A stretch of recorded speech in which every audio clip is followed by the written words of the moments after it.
Welcome YouTubers, GreatDanePicks.com. I'm going to go over in this video a little bit about martingale systems, and why you would or wouldn't martingale depending on who you are and what you're doing.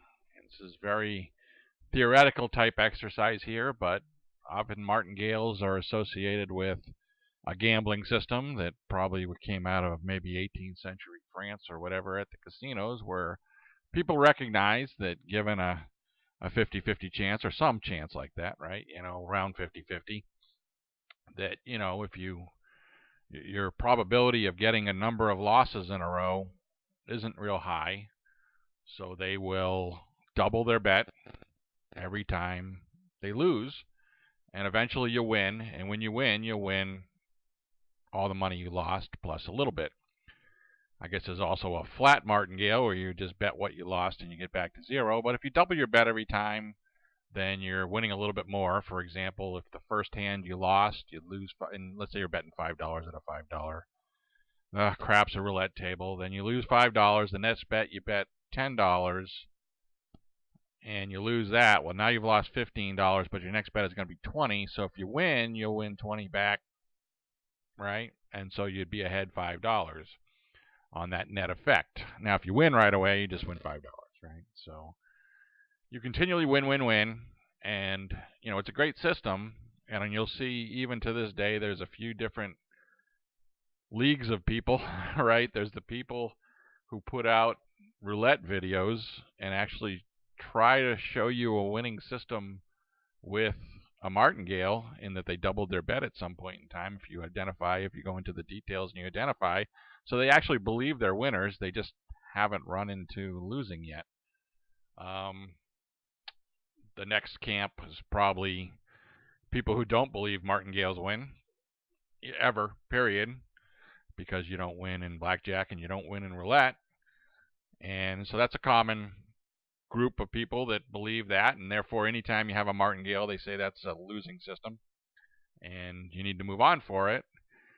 And then there's a third set, which I hope to introduce you to if you're not in one of those first two sets, in that you can win or lose at martingale, and the reason for that is dependent upon whether you're expected to win or lose. So for this purposes, I know I'm talking about sports betting, because in roulette and blackjack, you won't be a winner. Like a blackjack, you'll win 42% of the time, lose 48%, and tie or push the other, I don't know, 6%, 8%, 10%, I guess, right? So effectively you'd be 42 and 48, which puts you in the 47 percentile or something like that. Don't let me do the math. Roulette's a little bit easier, because supposing you had, 25 winners, 25 losers, and 2 green spots, then you'd be like 25 of 52, and that would be like a 48%. So what I'm going to do here is I'm going to go through, and I've just programmed a simulation just to kind of start us off and figure out what exactly the martingale does and doesn't do for us. So let me go through the script. This is Excel, Visual Basic, and it's the first thing I do is randomize, so I get a different result every single time. Otherwise, you get the same result every single time. I set my bet equals to 5 to start with, and I'm going to do 100,000 tries here, so you'll be at the table for quite a bit of time, or you'll be making a lot of sports bets as we eventually get to that. But that's sufficiently long to get there is some variance because it is random, and you might go on streaks in different ways, and you may or may not get a high, but that's probably long enough that we can figure out what we're doing here. V equals random 1 to 100, so that's my 1 to 100 value. If for this one I've set it at 49, so if V is 1 to 48, then you win. That's simulating 48% win rate, such as roulette. I think blackjack's a little bit less. If you win, I'll increment a win counter. We can just take a look at that when we get to 100,000, and it should be at 48,000, right, versus 52,000 wins versus losses. That'll make sure that my I'll know what kind of bias I have in that. It might be a little over the 48,000, might be a little under 48,000. My balance is my standard bet, or a flat bet, so I'm going to pretend in one count, that'll be column B eventually, that I just bet $5 every hand and never varied it, never did any martingale, what the result would be, and you'd see how positive and negative you were. The martingale balance is that plus the bet, right? And eventually this bet will get bigger as you lose, but as plus with the bet. So I have 5 here and I have B here for a variable because that B will increment. But that's the Martingale balance, and tip be known, Martingale does work. We're not disputing that, you'll see a very large balance when you're done, because eventually, eventually you'll win, unless I happen to be right at 100,000, right, and winning a 20 losing streak just before or something. You're eventually going to win money every time that you complete a win. The problem with the Martingale is you run out of table room, and that's what I'm gonna capture next, and that you're gonna have to bet a very high amount if you have a long losing streak. So I'm going to do another thing where I cap the balance so that you can't bet more than 5,000. Now that's not realistic either, because even if you had a table that started at $5, the cap at that table might be 5,000, but you could potentially move to a larger table. Like, I stick at that table, and once I hit happens to be the 9th one, the 10th one would be a little over 5,000. I think it's 5,100 something. But you would just move over to the next table, place a $5,000 bet. They'd probably be amicable to that. But once it gets up above a really high number, they'll say, you won't have a table on the floor that's at that number. You'd have to be invited to a private room, and in that private room, you get there by losing a number of times or playing a number of times. So it's not as straightforward as you think. You can't just infinitely bet $1 million, right? For example, they probably wouldn't take your money. So you can't bet it, so you can't complete the Martingale, right? That's why you lose. Casinos know that. Everybody knows that. They figured it out in 18th century France, except for some people who promote craps, roulette winning. So if B is greater than 5,000, when we win, this is the winning sector up here, then I'm going to put it out here as in rows J, K, and L, right? I'll put what hand it was on, what the bet amount was that I had to bet when I won, and what my losing streak was, and these two will correlate to one another, but you'll see what the losing streaks are. And then I'm going to reset the bet to 5, and I'll reset my losing streak. This else statement is if I lose, I'll add to the losing streak. I'll decrement the Martingale balance.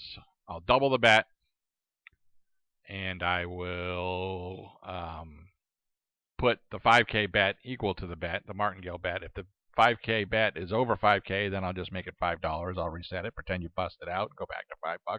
And in this one, I wouldn't start right away. I just keep on. Let's say I had a streak of 15, and I crapped out after the 9th one. Well, the 10th, 11th, 12th, 13th, 14th, 15th, I just bet $5, and then we get back on streak. So it's close enough here.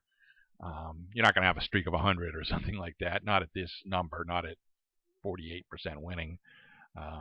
Unlikely. You just aren't going to have one in my 1,000 occurrences here. And then the balance, the flat straight balance is going to be balance minus $5 because I'm just betting 5 all the time.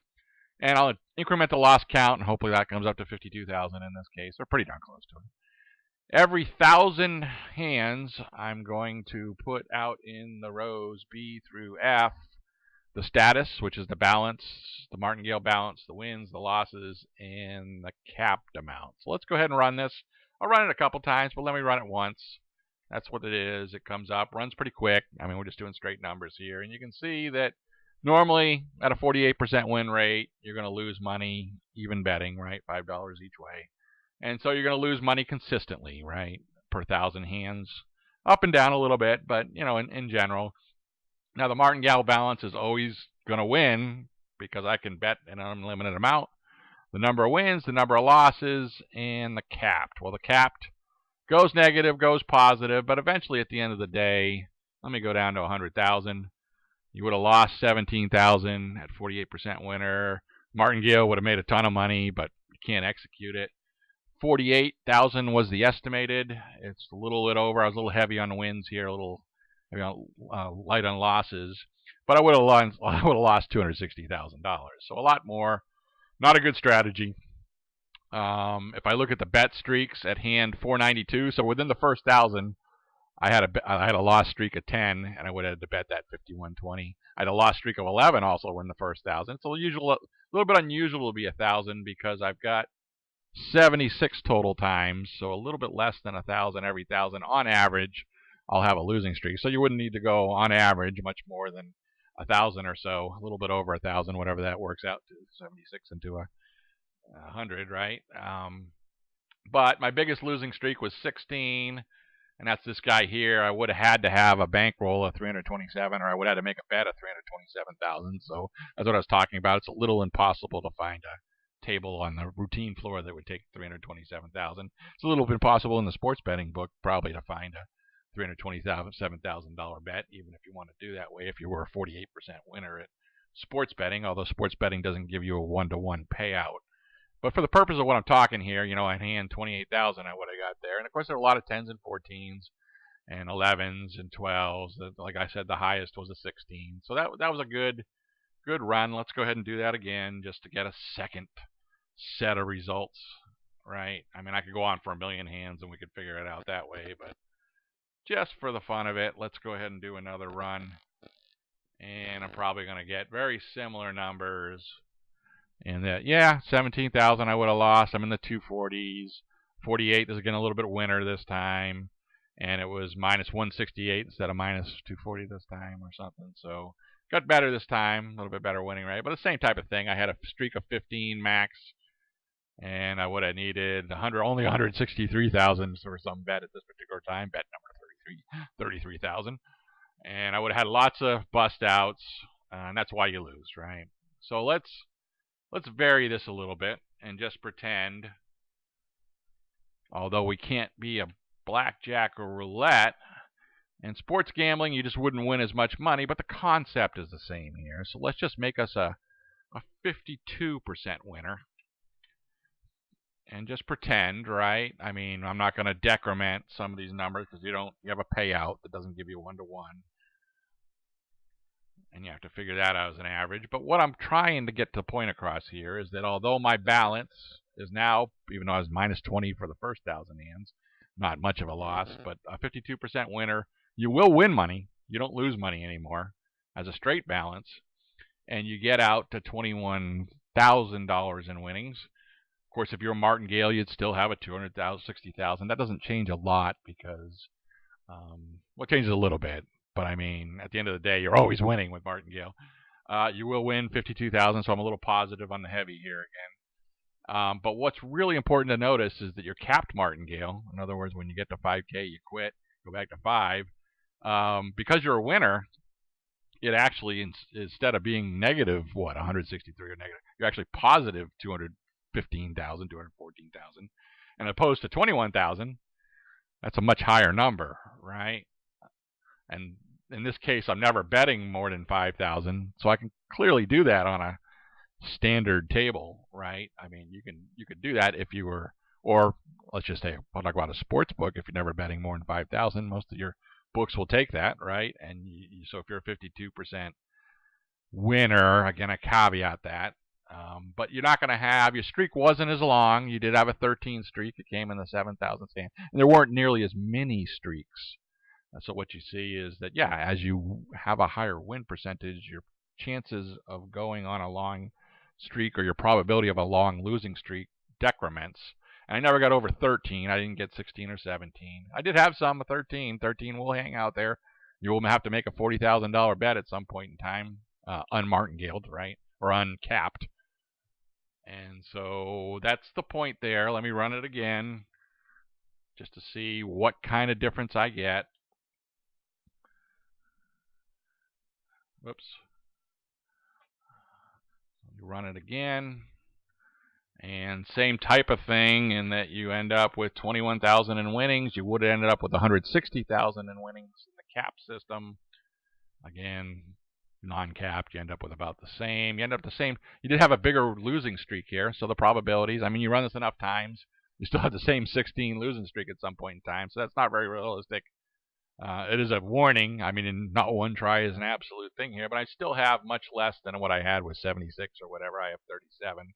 So this one actually had quite a bit of losses. One more time, I'll go out to my old standby, which is a 57%. And you're going to see the same type of stuff. Just 57% winner. I'm only going to run this one once. just to see where we get at. Again, what was I, 57? So I actually didn't win as much as 57% in this one, but I still, instead of winning 67,000 flat betting, I would win 412,000. So quite a bit. So the real takeaway, and of course my streak, I happen to have a 15 streak. That's a little curious, but again, there was only 11 of those occurrences at that rate. So yeah, if now again, a caveat, you're not win as much money, so I can scale these down. But if I'm scaling the cap martingale winnings, I'm also scaling the balanced winnings. So it's gonna equal out here. The point being that a martingale will sort of explode what you do. So if you're a loser, it'll explode your losings, and that's great for the casino and caps and craps and roulette and blackjack. But if you're a winner, like a sports book, which you can be a winner, at least on some terms and conditions, then it will expand your winning. So it's actually risky in that you might have to have a certain bankroll, or you might bust out, or you might need to recover and rebuy on those type of things, even if you cap it out at 5K or you go for a lower cap. But your ultimately you win a lot more money. When I say a lot, instead of winning the 66, you'll win 400. So it's not always on an order of magnitude of 8. You got to run the numbers, right? But you're going to win a lot more money running some kind of martingale if you're a winner, and you're going to be a winner, and the losing streaks are all in there. They're all even. They're all going to take you at some point. You're not going to get a zero. You have to really get that percentage up to do that. I don't think you can go above 60 or 65 or something as a sports bettor. I haven't seen anybody who consistently necessarily does that, across this many hands, right? This many efforts. So that's a lesson on martingale, why it's good and bad, and the 3 sort of dispelling myths. Hopefully I put you in the later, which is, well, first of all, don't actually believe that martingales are winners at roulette. And you can see anybody who does a video like that is just not run into hand number 36,000, whatever it is, and actually it's a lesser hand number, 1,000. If you ever do it 1,000 times, you will meet your maker. But also, it's martingale is just not a flat-out loser. It depends on if you're a winner and loser. And if you're a winner, you should martingale. And so that's the lesson for you today. All right. Hope you learned something. Hope you enjoyed it. Subscribe. Watch my other videos on picks. Do what you got to do. Thank you.